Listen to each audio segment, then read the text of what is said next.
Hello everyone. Good morning. Selamat pagi. Come on, people from Indonesia, Malaysia, Singapore. Selamat pagi. Wonderful. It's an honor and a privilege to have all of you here for Oracle OpenWorld Asia.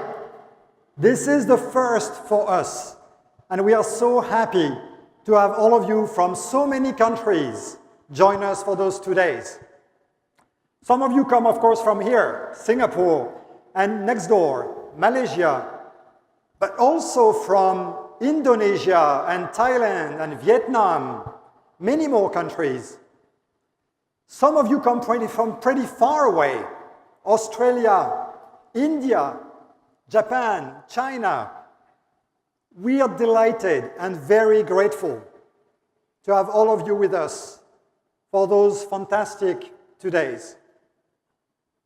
I can tell you that the Oracle crew has been working so hard to make this fantastic use of your time, because we know that you're all so very busy, very, very busy. It's very hard, isn't it, to manage in this digital age. You know, just when you think, and that never lasts long, that things are okay, just when your business is growing, your systems are up and running, and even your network is performing, this is just when something else happens that throws all of that in the air again. So it's constant. You constantly have to worry, anticipate, think, be ready. You have to worry about security breaches, don't you? Well, I hope you do, because security breaches break careers every day. They also sink companies completely. Look at front page news. It's all over. Very tough. It's not a question of if, it's just a question of when you will get a major attack on your systems. It's not by coincidence that there are today more than 3 million open jobs just for cybersecurity specialists. You have to constantly worry about costs. The sheer volume of transactions, users, internal users, but also external users, the sheer volume of terabytes that you have to handle has skyrocketed in the last 2 years, all because of digital. And you have to worry about keeping your competitive edge over your competitors constantly. Have you anticipated the next big thing just around the corner that's going to redistribute everything once more? Do you have the right skills? Have you anticipated the skills that you will need in the future? Are you hiring the right people? You worry so much. But I'm here to tell you, don't worry. That's why we are here, to help you out. Did you know that we spend over $5 billion every year on R&D? Now, I've been here talking with you for what, just a few minutes? Probably we spend $200,000 or more in those few minutes, just on R&D. I can tell you this is a lot of innovation. This is a lot of code, a lot of new features. And all of that is focused on helping you not worry, helping you out manage this digital age.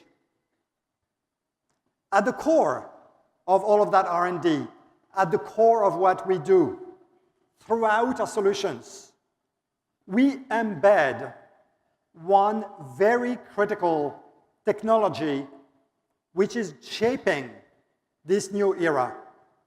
And of course, that is artificial intelligence.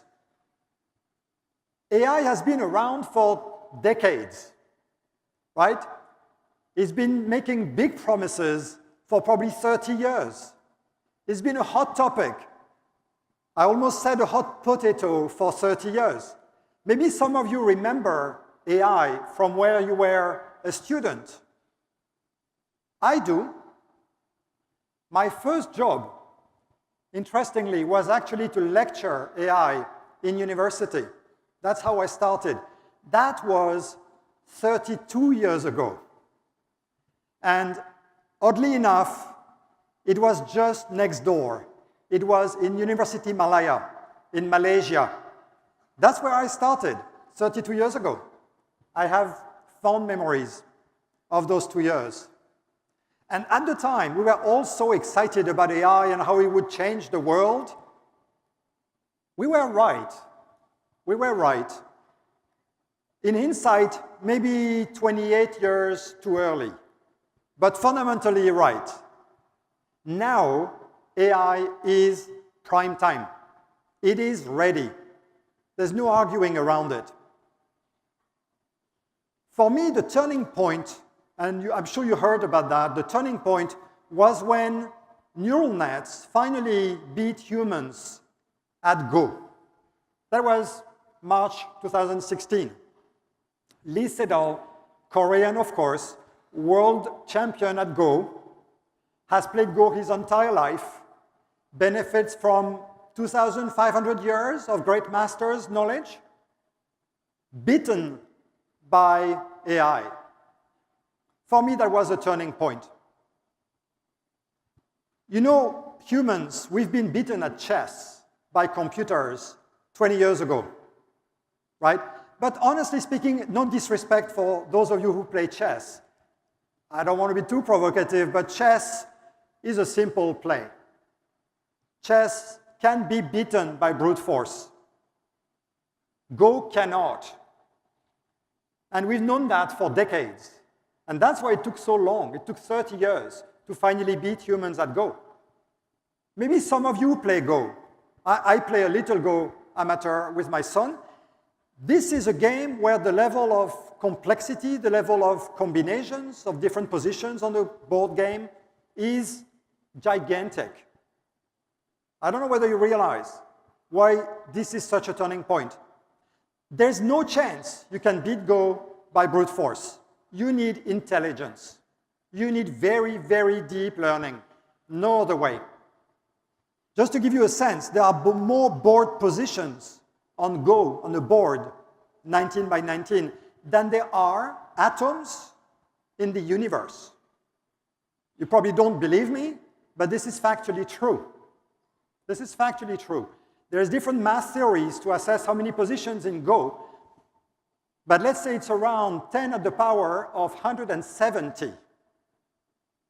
True. And the theoretical longest game you can play is 10 to the power of 50 moves. Just mind-blowing. You have to play really fast, I grant you that, because the universe, since the Big Bang, we've had around 10 to the power 17 seconds. So you will need to play around 10 to the power 30 moves per second since the beginning of the Big Bang to play that long game. Okay, I know I lost all of you now, right? You're all saying, what is this geek guy? You know, once a geek, ever a geek. And I can see the Oracle crew here saying, oh no, here he goes again. Promise, artificial intelligence is used for more interesting things than beating Lee Sedol.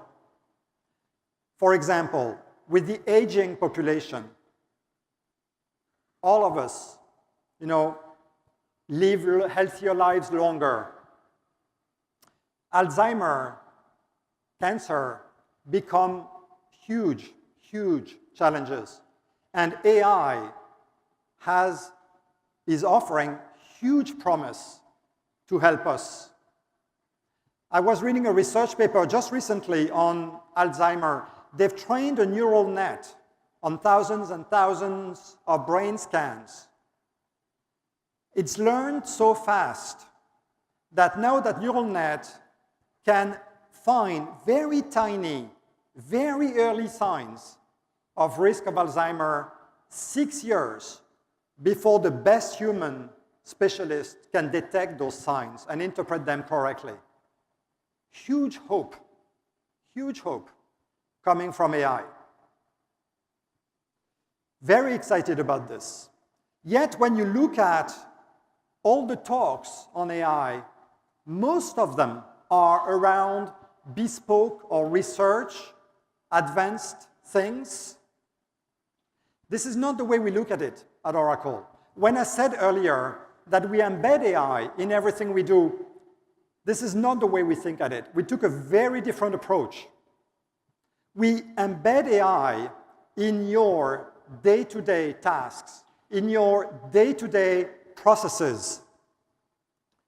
We don't view AI as a separate, custom-built neural net that you will have to train on your own data until it becomes smart enough to help you out. That's not the way we look at it. We are in this unique position that we can train very specialized neural nets on many different business and technical problems and solve them for you out of the box. Our business applications, our ERP cloud, HCM cloud, CX cloud, sales, service, marketing, all of them benefit from embedded AI.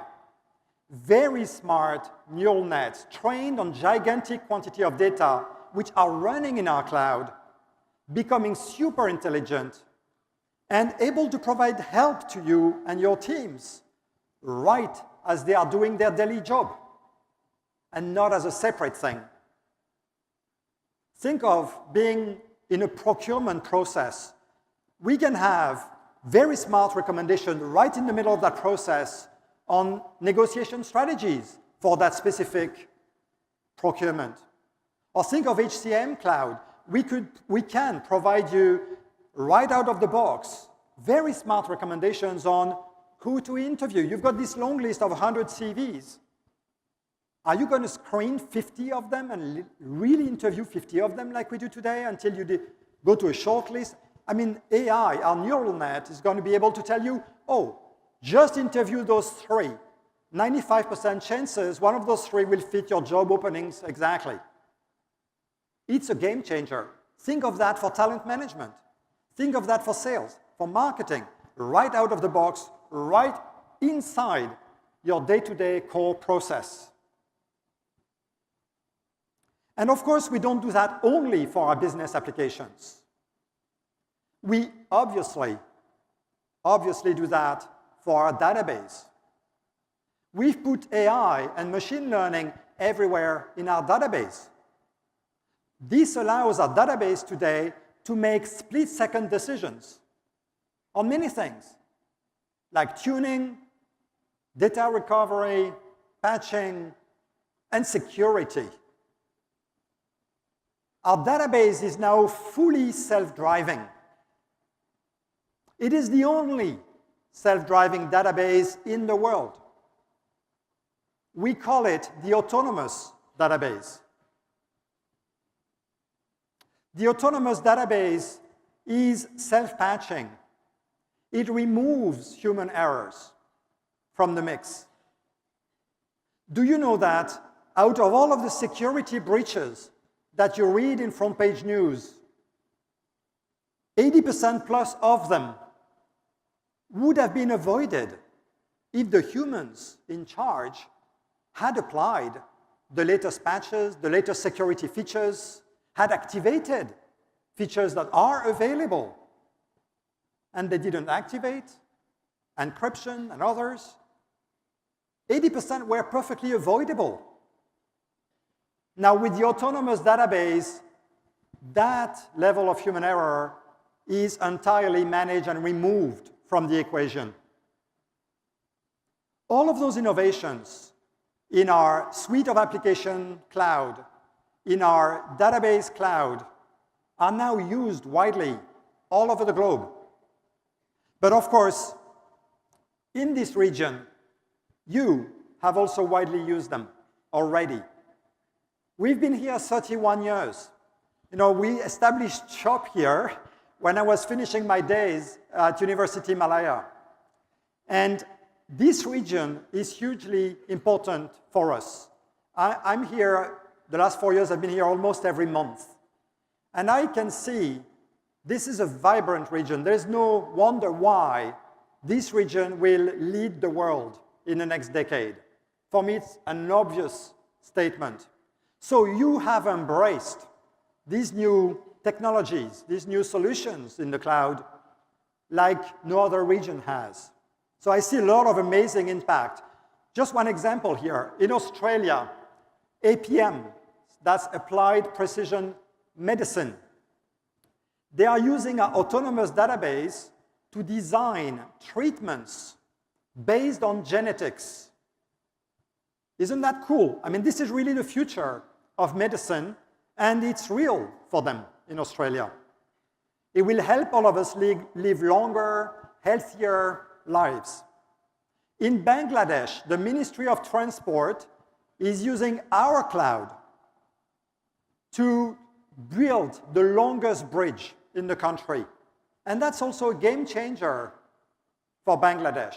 This is going to connect the southwest with the capital, Dhaka, and it will boost their GDP in Bangladesh by more than 2%. Huge impact. In Vietnam, Bakai, this is a logistic company, is using our cloud, and in particular IoT, to track their trucks and transportations and parcels in a way that allows them now to find new revenue streams and cut their carbon footprint. And another example just next door in Malaysia, AirAsia. We all know AirAsia. They are using our ERP cloud to crunch numbers, and that helps them streamline their operations, grow their business, cut their costs. And actually, Tony Fernandez, the CEO, will be here tomorrow to talk about the experience of his team and how the ERP cloud helped him. We have so many more of those stories. I could go on and on and on. What I'd like to do now, if that's okay, is leave you with a short video. This video will tell you about 3 stories of how our cloud has helped and had a profound social impact. Those stories are very close to my heart. You will see they are beautiful. And there are many more of those social impact stories that we are developing. This region, as I said, is vibrant. Every time I come, you inspire me.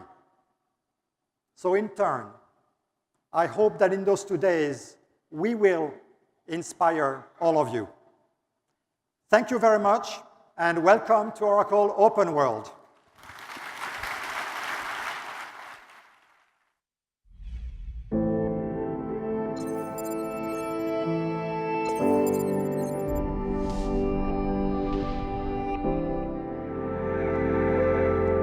The apparel industry has received negative publicity for decades. You hear stories of accidents and there are no proper safety measures. We decided to do things a little differently. I co-founded MAS Holdings. I was very keen that we create the right environment in all our plants right from the beginning. Good infrastructure, good facilities, invest in good equipment. So MAS manufactures apparel for brands such as Victoria's Secret stores, Nike, Calvin Klein. And the business has grown successfully from a national company to a global company. We have 93,000 employees and we have about 52 plus manufacturing locations across the globe. We have always worked hard to be the best we can and to bring out the best in our people. In a company that values its people, our premise of choosing Oracle to put the infrastructure that manages those people is very important, and we would not trust it with anyone else.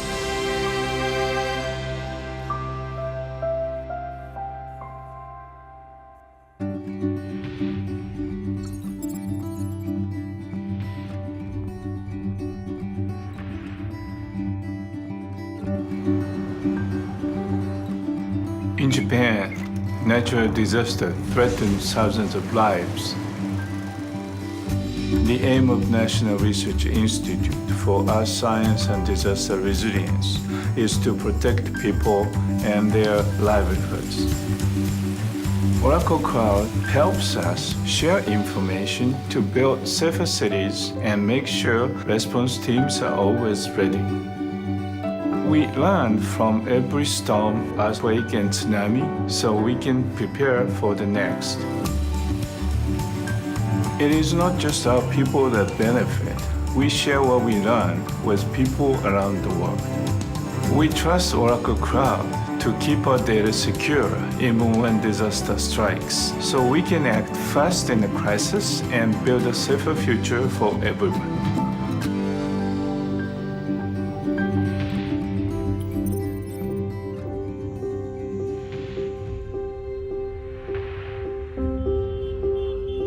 One out of 140 children born anywhere in the world has a heart problem. In India, we produce 26 million babies a year. It's a huge number of kids who are born with a heart problem.